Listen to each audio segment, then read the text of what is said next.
시작하겠습니다. 안녕하십니까. 자, 오늘 종강하는 날이죠. 오늘 종강하고요. 교재는 오늘만 쓸 거고 다음 주부터는 이 교재 안 씁니다. 요약집 다 준비했죠? 네, 요약집으로 다음 주 5월 때 요약집 할 거니까요. 자, 이 교재는 오늘만 쓰면 이제 집에 잘 두셨다가 잘 보시기 바라고, 오늘만 이제 쓰면 이제 더 이상 안 써요. 자, 오늘서부터 어디 보시냐면, 중개 실무 쪽에 지난번 우리가 이제 그 장사법까지 얘기한 것 같으니까, 오늘서부터는 필요한 것만 추려서 해보기로 하자고요. 오늘도 꽤 할 게 많네 보면. 교재는 이제 426페이지예요. 426페이지. 자, 5절부터 보시면 돼요. 자, 5절에 보시면 1번에 보니까 소유권 이전 등기 등 신청 의무라고 써 있고요. 그래서 이제 1번 동그라미와 2번 동그라미 있는데, 책을 바로 보면서 하시자고요. 자, 부동산 등기 특별조치법 한 문제를 출제해요. 한 문제 평균적으로. 자, 1번 바로 보세요. 소유권 이전 등기 등 신청 의무 써 있죠. 이전 등기 신청. 자, 1번 동그라미는 이전 등기 내용이고, 오른쪽 2번 동그라미가 이제 소자 빠졌죠, 여기 소자 하나 집어넣으셔야 돼요. 2번 동그라미 소유권 보존 등기니까. 그래서 지금 두 개 나왔었죠. 1번 동그라미는 이전 등기고, 그 다음 2번은 이제 소유권 보존 등기인데, 중요한 건 얼마 이내 등기를 해야 되느냐, 그게 중요한 거예요. 자, 1번 동그라미. 자, 소유권 이전 등기는 둘째 줄 며칠 써 있어요? 60일이죠. 60일 내에 등기 신청한다. 날짜 기억하셔야 돼요. 60일 한다는 거. 그리고 오른쪽 올라가 보시면 이제 기억 동그라미가 기억과 니은 보일 텐데, 기억 동그라미는 계약 당사자가 서로 대가적 채무를 부담한다 그랬죠. 그럼 서로 대가 채무를 부담한다는 뜻은 무슨 계약 말한 거죠, 이거는? 예, 쌍무 계약 말한 거죠, 쌍무 계약. 언제부터랍니까? 그 반대급부 행위 완료된 날부터라고 그랬잖아요, 그렇죠? 그 지문을 잘 정리하셔야 돼요. 그 문장을 잘 눈에 넣어두시고, 그 반대급부 행위 완료됐다는 건 무슨 날을 말할 거예요, 그거는? 잔금을 지급한 날이라는 뜻이겠죠. 잔금 지급한 날부터 60일 그 말이고요. 니은 동그라미, 일방만이 채무를 부담한다고 되어 있거든요. 일방만 채무를 진다는 이야기는 편무 계약을 말하는 것이고, 그거는 이제 계약 효력이 발생한 날부터라고 되어 있을 거예요. 그래서 언제부터인가를 정확히 알고 계세요. 60일은 60일인데 언제부터인가. 그 다음에 2번은 그게 소유권 보전 등기에 관한 사안인데, 그것도 둘째 줄 중간 보니까 날짜가 똑같아요. 그것도 며칠이요? 60일 내에 한다고 되어 있죠. 그런데 이제 기억과 니은은 이제 약간의 다른 거는, 자, 보전 등기는 그 기산점이 항상 그 뒤에 것으로 해서 기산을 해요. 뒤에 걸로. 1번 보시면 등기 신청할 수 있는 상태인데 등기를 안 한 상태였다가 계약을 먼저 했어요. 그럼 이제 언제부터 합니까? 계약한 날부터 60일이 되어 있고요. 니은은 이제 등기 신청할 수가 없는 상태예요. 계약을 먼저 했죠. 그 다음에 등기할 수 있게 되었다가 말이잖아요. 그 언제부터래요? 등기할 수 있게 된 때로부터 60일이죠. 그럼 잘 보시면 둘 다 뒤에 것이 기산이죠. 그 60일 기억하시면 되겠고. 그 다음에 이제 미등기 전매 금지란 건 말이죠. 이제 이해를 좀 하시면 되는데, 그 내용을 굳이 읽거나 할 필요는 없어요. 우리가 이제 지금 하는 법이 말이에요. 부동산, 이 법 이름은 부동산 등기 특별 조치법이라고 되어 있어요. 먼저 이전 등기와 방금 보셨던 거고, 거기 지금 자, 미등기 전매를 금지한다고 했거든요. 전매를 금지한다라고 했는데, 이제 이 말뜻은 등기하지 않고 팔았다, 그 뜻이죠. 그랬을 때 팔았다는 얘기니까, 우리가 미등기 전매한다는 것은 모습은 이제 두 가지가 있다 그랬단 말이죠. 두 가지가 있다고. 둘 다 안 했다는 이야기인데 생략된다고 그랬을 거예요. 몇 번 그림을 그렸던 거지만, 갑과 을 병이 있다고 봤고, 이제 갑이라는 사람이, 이 사람이 이제 부동산에 대한 원시 취득자라고 하자 이 말이에요. 원시 취득자. 그 사람 제일 처음 주인 된 거니까 그 사람 명의로 뭘 해야겠어요? 소유권에 관한 보전 등기 해야겠죠. 그렇죠? 처음 하는 거니까. 소유권 보전 등기를 해야 되는데, 이 보전 등기는 처음 한다고 해서 한자음으로 무슨 등기라고 불렀다고 이거를? 모두 등기라고도 부른다고 했어요. 이렇게요. 이걸 했어야 될 테고, 그 다음에 이제 을한테 팔았고, 을은 병한테 팔았다고 가정해 본다면, 자, 거래가 두 번 된 거니까, 부전 등기를 하고 산 사람들은 이전 등기를 해 오면서 사야 된다. 이런 거죠, 이렇게. 그런데, 어떤 이유인가 모르겠는데, 갑이라는 사람이 취득을 했으나, 보전 등기를 안 했죠. 안 하고 바로 을한테 팔았어요. 그러면 이제 을 명의의 보전 등기가 되는 경우가 하나가 있고, 이렇게. 두 번째 거래는 지금 두 번 거래가 이루어진 거란 말이죠. 그런데 등기는 을이 안 하는 바람에 바로 그냥 갑 다음 바로 병으로 이렇게 등기가 넘어갔다. 이럴 수도 있어요. 이렇게. 요 두 번째 경우가 있는 거죠. 그럼 지금 어쨌든 결론이 뭐냐면 등기를 안 하고 팔았다는 얘기고, 미등기 전매라 부르고 모습은 저렇게 두 가지가 있고, 둘 다 아는 거니까 생략됐다고 하는 거고, 그리고 보전 등기 안 하고 바로 팔았다는 건 무슨 생략이라고 불렀다고 그랬어요? 한 점을 따다가 모두 생략이라 부른다 그랬었죠. 그다음 두 번째 건 중간을 뺐기 때문에 중간 생략이라고 한다고 그랬어요. 이렇게. 그럼 이런 사람들이 왜 이렇게 하는 걸까? 가장 중요한 이유가 뭐라고 그랬어요? 탈세가 주 목적이죠. 이게 탈세의 목적. 그러니까 결론적으로 이 행위 자체가 금지가 되어 있다는 거예요. 그러니까 금지가 되어 있으니까 이건 금지하고 있는 규정이란 말이죠. 이렇게. 그런데 이 규정 자체가 나눠보니까 일단 이건 하면 안 되니까 물론 벌은 받을 거예요. 벌은 받으니까 단속 규정은 자 맞는데 그렇다고 해서 이제 그 행위들에 대한 효력 규정은 아니다라고 이제 배웠단 말이죠. 아니다. 그러니까 어떤 뜻인 거니까 행위에 대한 효력이란 말은 의미는 처음에 이제 갑과 을이 이렇게 하기로 합의가 됐어요. 그럴 때 갑과 을의 합의, 그리고 의리한 등기, 그 다음에 세 사람이 이렇게 하기로 한 합의와 병이한 등기, 네 가지야, 네 가지. 그랬을 때 그 행위에 대한 것들은 몽땅 다 뭐로 보느냐면 이 행위라는 거는 바로 그들끼리 있었다는 합의죠, 합의. 합의라는 거는 계약을 말하는 거예요. 요 계약 지위도, 다시 말해서 두 번째는 그들로 된 등기 다 몽땅 다. 몽땅 다 이건 뭐로 본다는 얘기겠어요? 유효로 인정한다 그랬던 거죠. 그렇죠? 그럼 여기서는 지금 일단 금지했다 하니까 이유는 왜? 탈세니까 금지하고 있다. 두 개의 모습이 있고 이렇게. 그럼 이제 금지했을 테니까 안 되니까 벌은 받아야겠죠 이거? 벌칙 얼마짜리였다 그랬어요? 3년 이하 징역 또는 1억 이하에 처해진다 그랬어요. 이렇게. 그렇죠? 그러니까 행위인 것은 벌칙은 이제 3년 또는 1억이니까 벌은 받게 되는데 그렇다고 해서 그것들의 행위 자체는 다 유효. 이렇게 이제 민법 때 배웠단 말이에요. 이게. 다만 이것이 이제 이게 원칙이라고 하는 거였고 여기가 어느 구역이었다 그랬어요. 토지거래 허가 구역일 땐 뭐예요? 그땐 무효 이랬단 말이에요. 그죠?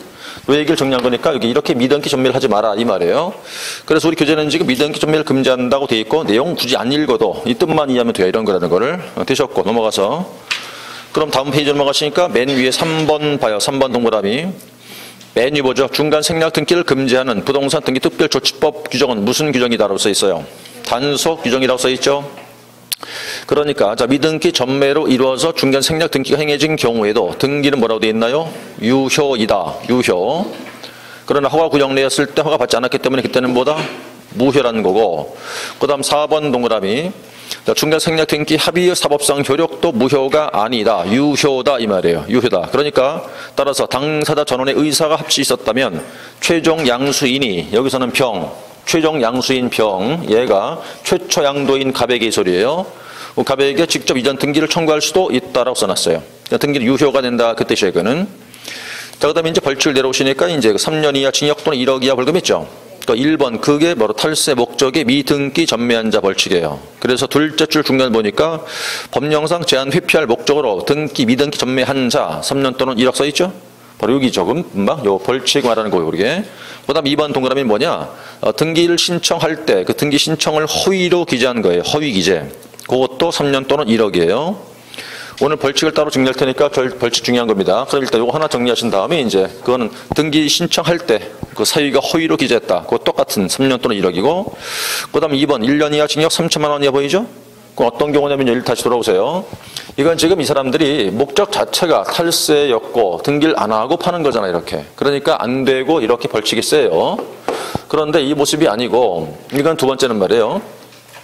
자, 이렇게 이제 다시 또 두 번 이렇게 거래가 됐다고 보시는 거예요. 거래가 된 건데, 자, 중요한 건 탈세가 목적이 아니에요. 아니고 세금은 정상적으로 내겠다는 거지. 다만 이자가 전매자라 부르는 자인데, 이자 같은 이제 이걸, 처음에 갑과 을 사이에서 먼저 계약을 한번 했고, 바로 이어서 거의 동시 을과 병 사이에서 계약한다 이 뜻이에요. 이렇게. 그래서 다시 말해서 부동산을 사자마자 바로 되판다 그거죠. 바로 사자만 되판다. 이건 이제 이 행위는 할 수 있는 거란 말이에요. 얼마든지 할 수 있는 건데 문제가 탈세 목적이 아니다 보니까 그럼 세금을 내겠다 그러면 요때 자, 을 이자가 계약이 거의 두 번 된 건데 앞서 있는 요 1번 계약, 요 1번 계약에다가 뭘 해야 된다? 예, 검인 신청은 해서 전매가 이루어져야 돼요. 그러나 다시 또 병도 전매한다고 할 때 이것도 마찬가지로 다시 2번 계약에다가 검인 신청하라 하는 건데 요 검인 신청을 누락했다 안 했을 때 벌칙이 바로 그게 1년 3천 그 말이에요. 문장이 긴데 읽으면 잘 이해 안 갈 수도 있어요. 첫 줄만 볼게요. 부동산의 소유권을 이전받을 것을 내용으로 먼저 계약을 했어요. 그런데 그자가 그 부동산을 다시 다른 사람 제3자와 이전을 내용으로 한 계약을 체결하겠다 얘기죠. 거의 동시 계약이 된다는 얘기인데 그렇다면 이제 세 번째 줄에 그렇게 하려면 먼저 체결된 계약의 계약서에다가 검인을 받아야 된다라고 되어 있고 그거 안 했을 때 1년 3천 그 말이에요. 그래서 벌칙이 지금 크게 두 개 보이죠? 3년짜리, 1년짜리 두 개 있어요. 오른쪽으로 하시면 이제 과태료인데, 이건 등기를 게을리했다 할 때 과태료입니다. 등기 게을리했다. 아까 우리가 이전 등기나 보전 등기나 둘 다 며칠 한다고요? 60일 한다 그랬었죠. 그거 늦게 한 게 과태료 물어요. 그럼 굉장히 그 엄청 긴 문장이 보이는데 그걸 다는 읽을 수 없는 거고, 줄을 쳐낼 부분은요, 두 번째 줄 중간쯤에 지방세법 줄 하나 넣어놓고, 넷째 줄 1000분의 20을 뺀 세율이라고 보일 거예요. 그거 줄 쳐놓으시고, 한 줄 밑에 내려오니까 5배 이하 상당 금액 과태료 써있죠. 그것만 줄 쳐놓으세요. 지방세법에서 1000분의 20을 뺀 세율에서 5배 이하 상당 과태료를 부과한다. 어차피 시험 나오면 그 세 개 단어 가지고 문장을 조합해서 지문을 줄 거라고요. 그 다음에 이제 거민제도 나오죠. 이제 거민제도. 그럴 때 이거 이해됐다 그러면 바로 거민제도에서 한 문제 정도를 출제합니다. 거민제도가 뭐냐 그러면, 일단 말을 풀어서 물건이에요. 물건. 자, 물건은 토지하고 건축물을 말하는 거예요. 그걸 뭐 하려고? 소유권을 이전한다 이거죠. 어떻게?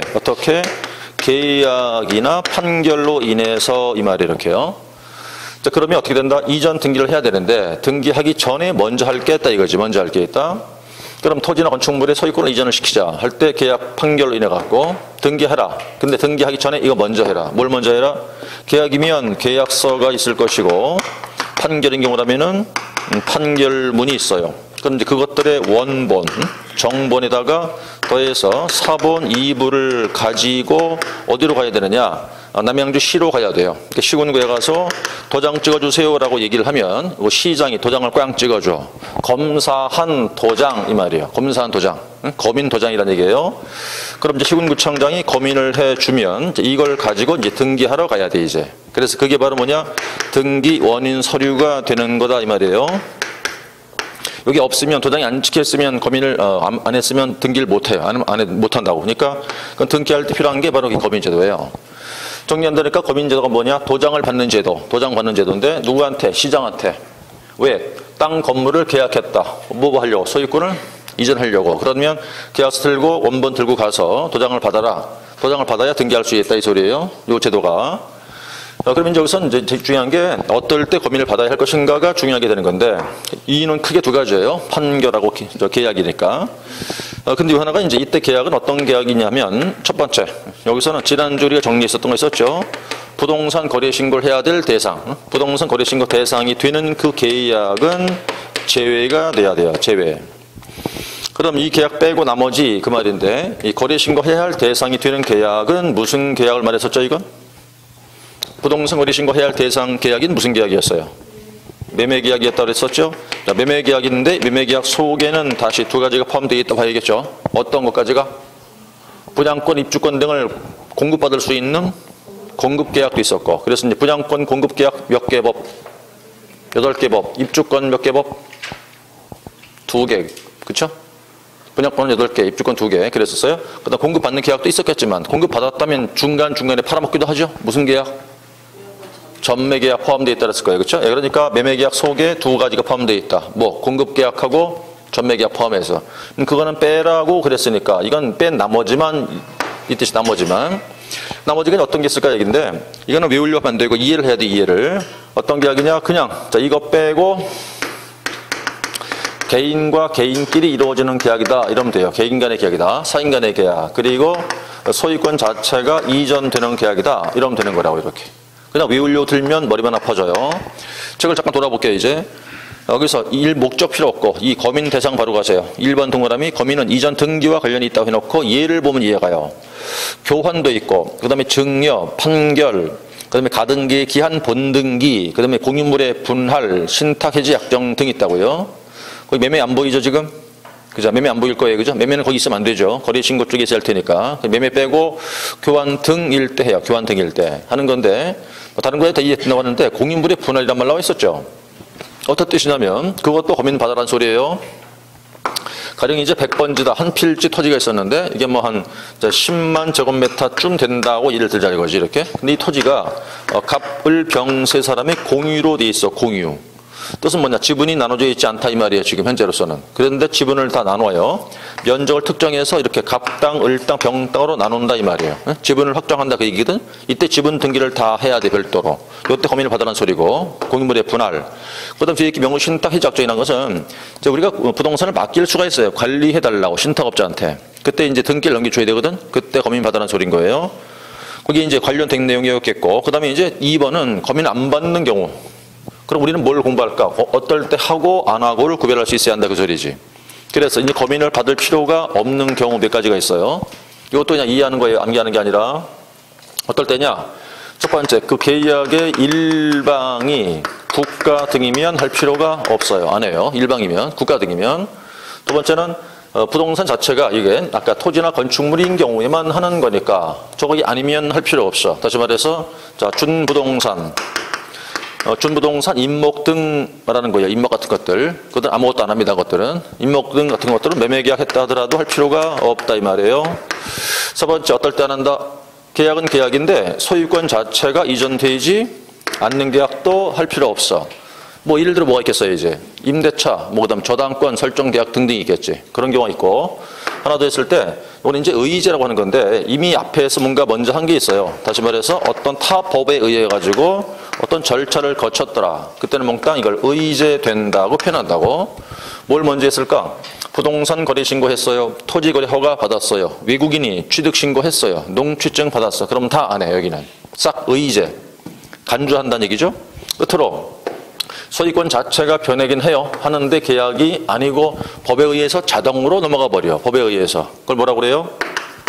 법률 규정에 의한 권리 변동이란 말이에요. 이렇게 그죠? 그럴 땐 할 필요 없다. 그럼 법에 의해서 자동으로 넘어간다. 어떤 경우가 있을까 이런 게? 뭐 상속 같은 경우도 있고 뭐 경매 등 이런 게 있어요. 그래서 어떨 때 안 하고 하고 구별할 수 있는 게 제일 여기 중요한 거라고요. 시험 출제 여기 주로 출제가 되는 거니까. 그래서 두 번째 2번 동그라미. 자, 이전 등기와 무관한 건 검인 대상이 아니다 안 했어요. 그죠?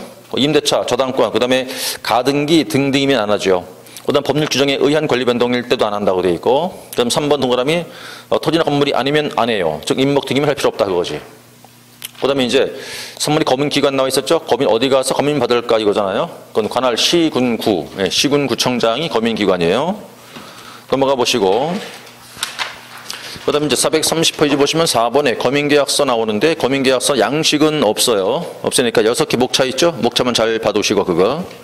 특히 주의할 거는 5번에 개업공인중개사 들어가 있어요. 개공이.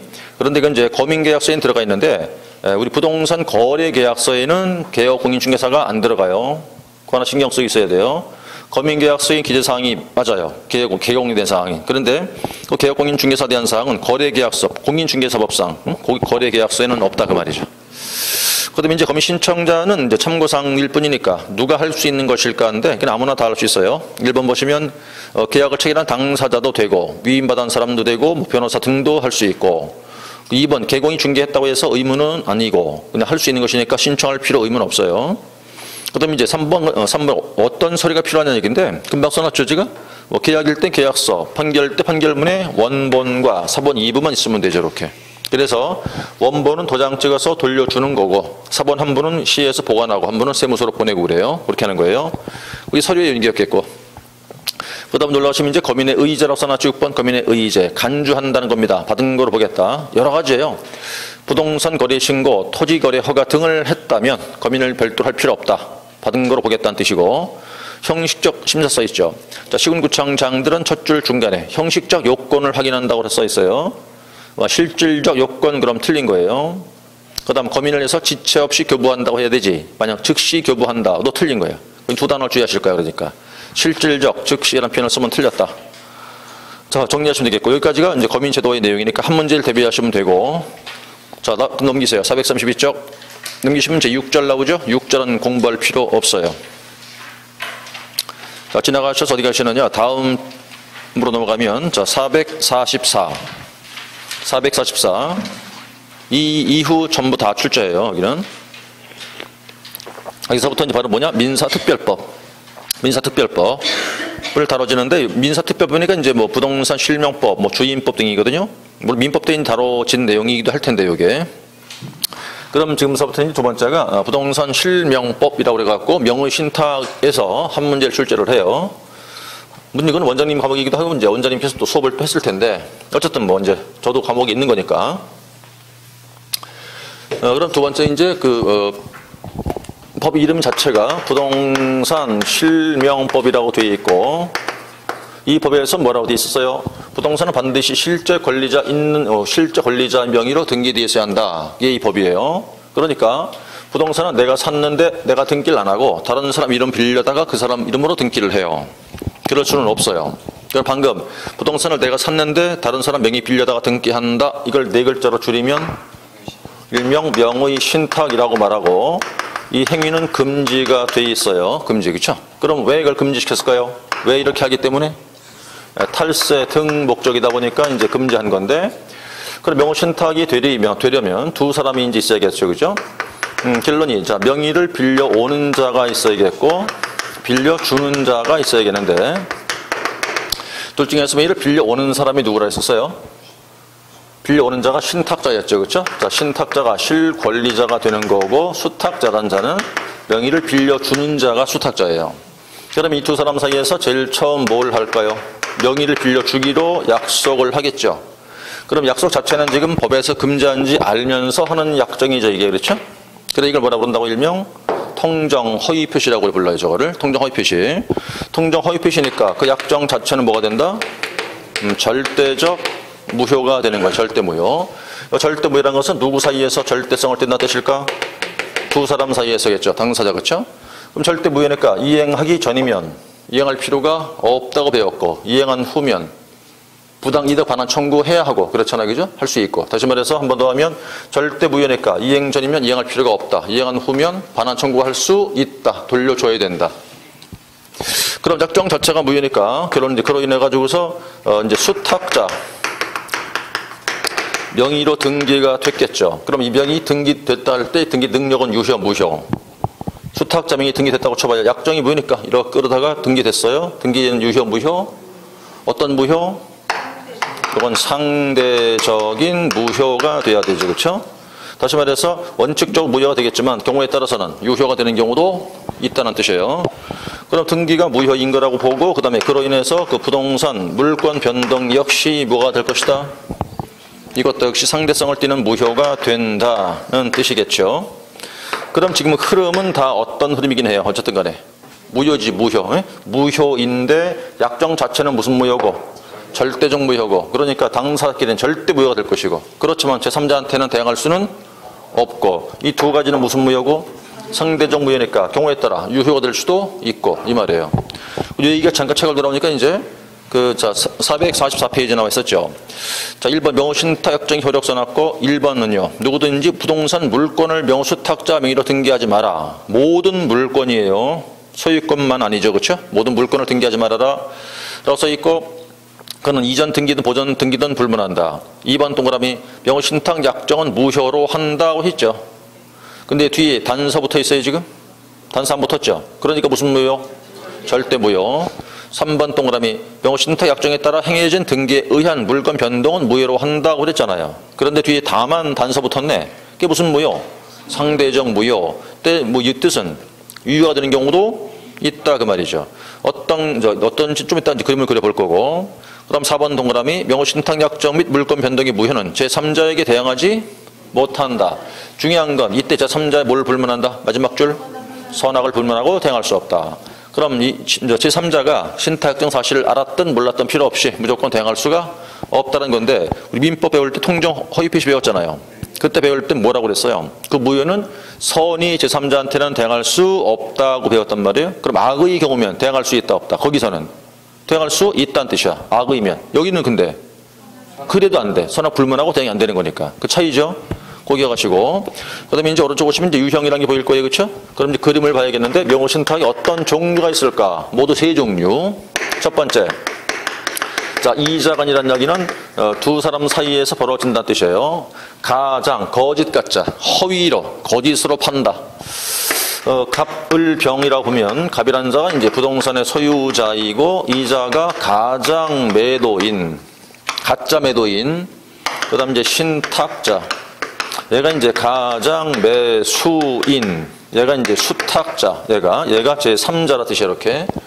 그럼 일단 제 둘 사이에서 야 내가 사정이 있어 그러니까 내가 너한테 가짜로 팔게. 네 앞으로 등기를 좀 일단 해놔. 얘가 그렇게 해라. 자 신탁 약정을 했고 요렇게 매매 계약이 되고 등기가 넘어가고 또 둘 사이에서 계약이 되고 등기를 넘겨주고 이 모습이 이렇게. 그럼 두 사람 사이니까 갑을간이라는 소리를 하겠으나 몇 개? 하나, 둘, 셋, 넷, 5개 나왔었죠. 여기 행위마다 효과가 뭐냐 이 말인 거예요 지금. 그럼 신탁 약정이 절대 무효니까 물어볼 거 없겠죠. 그다음 매매 계약했는데 이게 가장 매매란 말입니다. 이것도 통정 허위 표시하는 소리야 그러면. 그럼 뭐가 된다? 무효. 그러니까 등기도 무효. 이자간에서는요 당사자 사이에서는 몽땅 다 절대 무효밖에 없어요. 여기는 싹 다. 그렇죠? 절대 무효밖에 없단 말이에요. 그럼 등기 무효니까 물건 변동도 역시 무효고. 그럼 소유권이 갑한테 있던 건데 넘어왔다? 안 넘어왔다? 안 넘어왔다. 아직도 어디 있다 그러면? 그냥 갑한테 있다. 소유권 자체는 등기만 돼 있을 뿐이지. 이해 갔죠? 그러니까 이 상태에서 갑이라는 사람이 이 명신탁 약정을 해지하자는 이유로 해서 을에게 소유권 이전 청구할 수 있다 없다? 에? 없다 그건. 안 되지. 그럼 말이 안 되는 게 지가 넘겨준 게 아니잖아 지금. 그냥 지가 있으니까 뭘 달라고 그러냐고 그죠? 안 되죠. 근데 다만 등기는 뺏어와야겠네 이렇게? 뺏어올 수 있죠. 이게 부당이득 여기서는 그게 말까? 여기 처음에 어떻게 했어요? 이행 전이면 이행할 필요가 없고 이행한 후면 반환 청구할 수 있다. 돌려줘야 한다는 얘기니까. 그러면 결론적으로 볼 때 갑은 을한테 뭘 청구할 수 있겠어요? 지금 진정 명의자가 갑 아니야. 그러니까 명의를 회복해 와야 할 거 아니겠어요. 그러니까 진정 명의 회복을 위해 가지고 등기 말소를 구할 수는 있죠. 그래요. 이전 등기 청구할 수 있죠. 이건 된다 이거죠. 저 돌려줘야 되지 이렇게 그죠? 자 그럼 이제부터 우리가 무슨 말 쓰냐면 이 명의신탁일 때 대항이라는 단어를 자주 등장해요. 대항이란 말 등장할 텐데 대항이란 거는 주체와 객체가 있다고. 누가 누구에게라는 소리거든. 누가 누구한테 대항한다는 얘기일까? 그럼 항상 대항의 주체는 누가 주체일까? 네? 신탁자가 대항의 주체가 되는 거라고요. 그럼 객체는 누구에게 그거 아니겠냐고 누구에게? 자, 신탁자가 대항의 주체가 된다면 누구에게니까 누가 될 것 같아요? 다 있지 여기는. 매도인도 있을 것이고 그 다음 수탁자도 있을 것이고 그 다음 제3자도 되겠지 이렇게 상대방들이니까. 그럼 어떤 경우든 제3자한테는 대항할 수 없죠. 이 둘한테 대항이 되는 안 되고 그거잖아요 지금. 그럼 이 경우 보니까 이자간에서는 신탁자가 수탁자한테 대항할 수 있다 없다? 대항할 수 있다 없다? 신탁자가 수탁자한테 대항할 수 있다 없다? 있잖아요. 이 절대 무효라고 그랬으니까. 이행 전이면 이행할 필요가 없다는 거고 이행한 후면 돌려줘야 한다는 거 아니겠냐고. 반환 청구할 수 있는 거니까 내 거 내놔 할 수 있어요. 효력이 있어. 돌려줘란 소리잖아 지금. 그러니까 금방 어떻게 했어요 제가. 진정 명의자가 갑이니까 회복을 위해서 등기 말소를 구할 수가 있다. 말소 시킬 수 있어 이거. 그럼 돌아간다니까 절로. 그럼 대항이 된다 안 된다? 되는 거 아니에요 그러니까. 에? 여기는 이 내용 하는 게 중요한 것이 아니라 이런 게 잘 정리가 돼야 된다니까. 그러면 자 제3자한테는 선악 불문하고 대항할 수 없다 그랬죠 아까. 그럼 이 둘 다 뭐가 되는 거예요? 유효잖아 유효. 그럼 절대로 갑은 병한테 대항할 수 없죠. 그래. 그럼 이자간에서는 어떻게 했어? 정이 딱 간단한 거 아니야? 이자간에서는 일단 신수탁자 간 행위는 모두 뭐? 절대 무효니까 수탁자한테 대항할 수 있다. 에? 있다. 그러니까 등기를 넘겨줘야 된다는 거고 돌아간다는 거고. 근데 얘한테는 선악 불문하고 뭐니까 유효가 되니까 절대 대항할 수가 없다 이거고. 이게 끝이야 이자간에서는. 그렇죠? 됐고. 그럼 책을 보니까 이자간 다시 책 보세요. 자, 이자간에서 보니까 단순 명의 시대 써 있죠. 1번 동그라미 신탁자가 자기 명의로 돼 있는 부동산을 신탁 약정에 의해서 누구에게 수탁자한테 이전 등기해 주는 걸 말한다. 그림이죠 이거. 그 다음에 두 번째 자, 신탁 약정과 수탁자 명의 등기는 모두 무효. 에? 그 따라 소유권은 누구한테 있다? 신탁자한테 있고 수탁자 등기는 말소돼야 된다. 그 다음에 3. 수탁자와 계약을 체결한 누구는 제3자 선악 불문 소유권을 취득한다. 그 다음 4번 신탁 약정과 그에 따라 등기에 의한 부동산 물권 변동의 무효가 되므로 자 봐요. 신탁자는 더 이상 명의신탁 해지를 원인으로 이전 등기를 청구할 수는 없고 소유권 돌려달라는 건 아니고 그렇지만 뭘 수 있겠어요. 그러나 신탁자가 수탁 상대에서 소유권에 기한 말소 등기 청구나 또는 진정 회복을 위해서 이전 등기 청구는 가능하다. 이해 다 되죠? 그 다음에 이제 밑에 수탁자가 이걸 임의로 팔아먹었답니다. 그럼 무슨 죄 된다고? 횡령죄라는 소리예요. 얘가 지금 이걸 팔아먹었잖아요. 여기서 이렇게. 그러니까 지가 아닌 걸 팔아먹었죠. 그러니까 무슨 죄가 된다? 횡령죄다 이거예요. 요게 되셨고, 넘어갔으면 두 번째는 다음 그림. 자, 다음 2번 중간 생략형 명의신탁 써 있어요. 자, 두 번째 그림은 이제 이걸 삼자간이라고 그래요. 뭐 이거 중간 생략형이라는 표현도 쓰죠.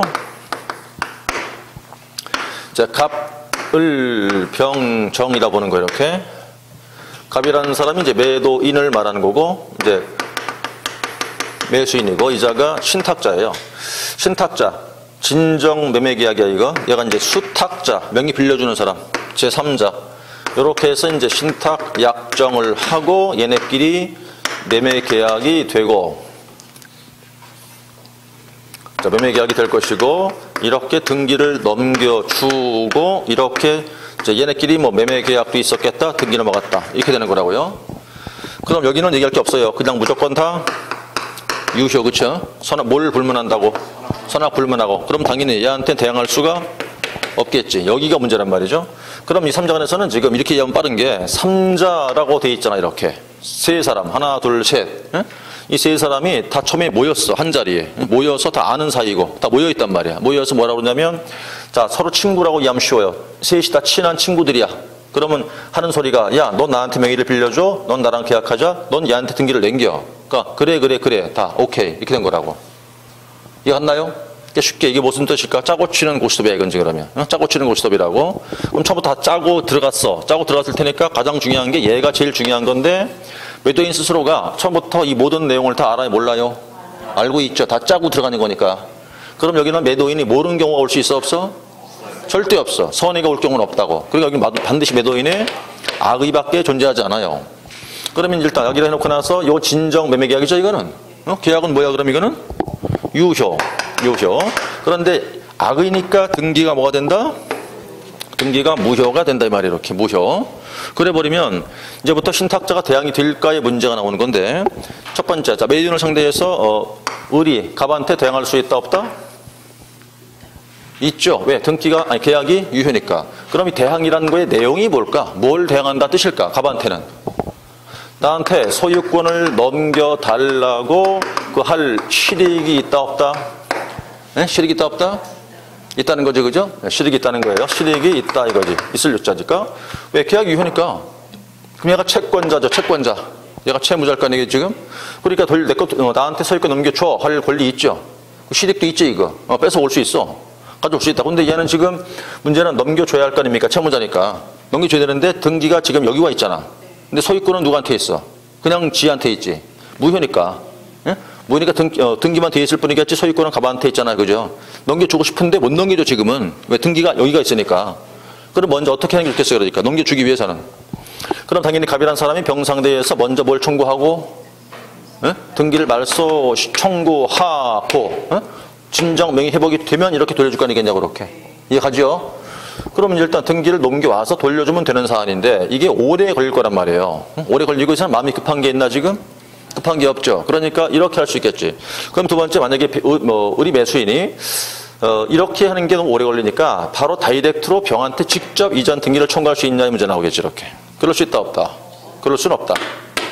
그럼 세 번째 방법. 어떻게 하면 되겠다, 이제? 채권자이니까 갑을 대신해서 청구할 수 있죠, 말소 청구를. 이걸 뭐라 부른다고요? 채권자 대위를 행사한다는 거지. 말소가 되겠죠? 명의가 회복될 거 아니겠어요? 어디로 돌아가겠어, 등기가? 갑으로 돌아갈 거 아니, 이렇게 갖고 온단 말이에요. 그럼 결론은 을인 경우에는 지금 갑이건 병이건 대항이 된다, 안 된다? 되잖아요? 응? 대항할 수 있죠? 대항할 수 있어. 이유는 두 가지이기 때문에 그래. 계약이 유효이며 얘가 악이라서 대항이 되는 거라고. 더 넘어갔다고 쳐? 여긴 대항 안 되는 거잖아요? 그 다음에 여기는 지금 아까 얘가 직거 아닌 걸 팔아먹으니까 무슨 죄? 횡령죄였어. 여기도 직거 아닌 걸 팔아먹었잖아요. 이것도 횡령죄일까? 여기는 아니에요. 요거는 이제 팔아먹었다 하더라도 얘가 횡령죄가 되는 것은 아니에요.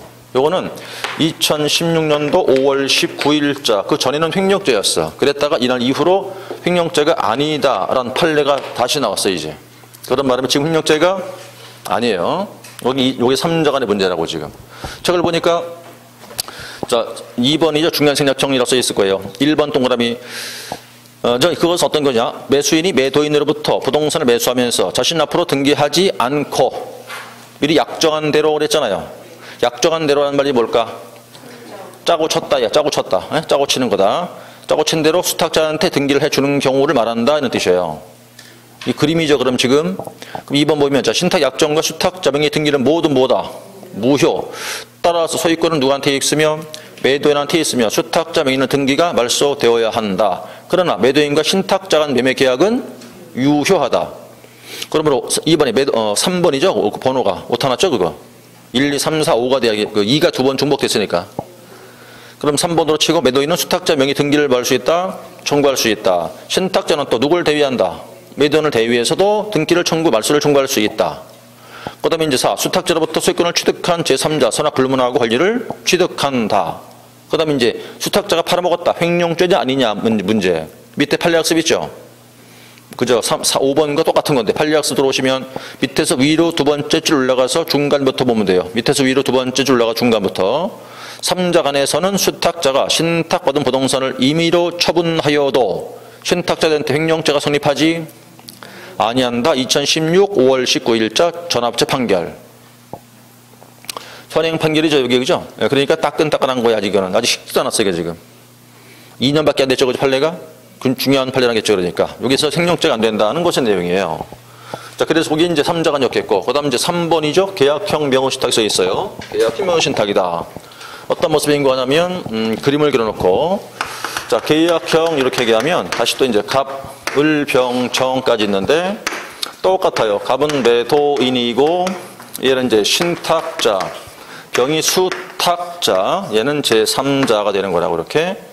자, 일단 먼저 신탁 약정을 하고 돈을 줘요, 돈을. 자금을 지원한다고요. 그래서 시험에 지문이 나오면 자금자가 보이면 이거는 계약형 명의신탁이에요, 이거는. 그 다음에 이제 자, 병이라는 사람 수탁자가 얘하고 매매 계약을 했겠고, 이렇게 등기를 넘겨줘요.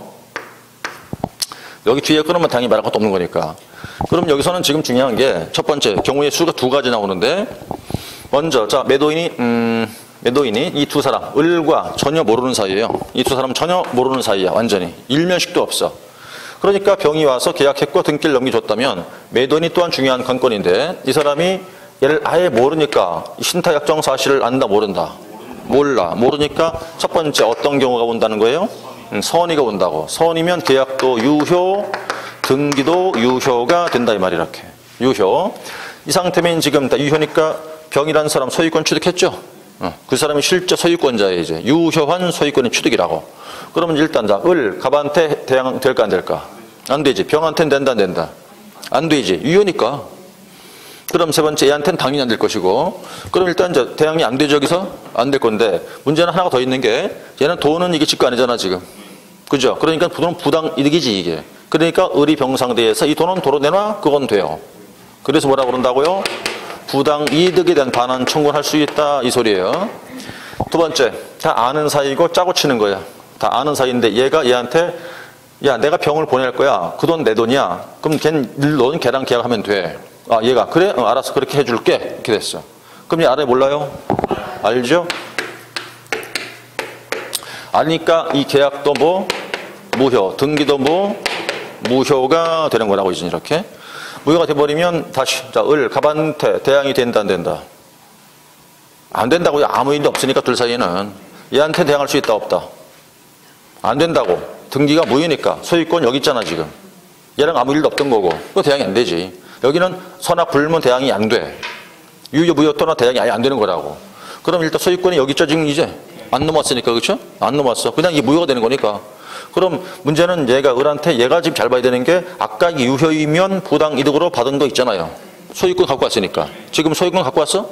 못 갖고 왔어. 근데 부당 이득을 취한 게 있냐고? 없지. 그러니까 얘한테 부당 이득 반환 청구 돼야 안 돼. 그것도 안 되는 거야, 이제. 두 번째 거는. 그럼 부당 이득은 누가 한 거지? 얘가 한 거지, 이제. 그러니까 얘가 얘한테 부당 이득 청구해야 되는 거라고, 이렇게. 그러니까 여기서 결론적으로는 매도인이 선악을 나눠봐야 되는데, 원칙은 선의로 놓고 보는 건데 악의 경우가 올 수 있거든요, 여기는. 그러니까 여기는 문제가 여기서 두 개를 나눠보면 여기는 선의가 올 수 없죠. 악의밖에 없죠, 악의밖에. 그러니까 여기는 대항이 됐어, 아까 이렇게. 그렇죠? 대항할 수 있던 이유가 얘가 유효이기 때문에 그래, 이게 지금. 행위를 한 거니까. 여기는 행위를 한 게 있어요, 이 사람이? 없지. 없으니까 어떤 경우가 되었던 매도인이 선악이든 뭐든 간에, 이 유효, 무효 뭐든 간에 대항할 수가 없는 게 계약 명의신탁이야. 여기까지가. 그러면 중요한 게 지금 이 수탁자 앞으로 된 등기가 유효일까 무효라는 것은 뭐가 중요한 거예요? 매도인이 악의냐 선이냐가 중요한 거잖아 지금. 공통점 악의면 무효, 선이면 유효. 그런데 계약에서는 대항이 아예 안 되고 여기서는 대항이 가능하고라는 뜻이에요. 단 제3자한테는 절대 대항이 안 되는 거지. 요거 정리가 돼야 되는 거라고. 그래서 시험에서는 그림으로 나오는 게 아니에요. 지문을 준다고 지문을. 그림을 이해 못하면 문제를 손을 못 대겠지 그러니까. 그래서 그림으로 이해한 다음에 지문을 볼 수 있어야 한다 그 말인 거예요. 여기 계약형이었었고요. 이게. 그 다음에 이제 책을 일단 넘겨놓고 나서 448. 이거 잠깐 쉬었다가 가죠.